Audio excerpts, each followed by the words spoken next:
Hey guys, in this video we're going to take a look at how you can turn on or turn off notes notifications on the iPhone 15 series.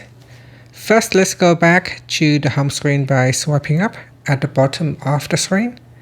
From the home screen, tap on settings. Now in the settings page, we scroll down and then tap on notes. Next, tap on notifications, and at the top here tap on allow notifications.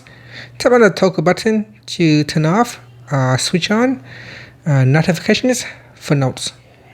After you have turned on, you can choose the delivery method. You can set it to immediate delivery or schedule summary, and down here you can turn on or switch off notification badges.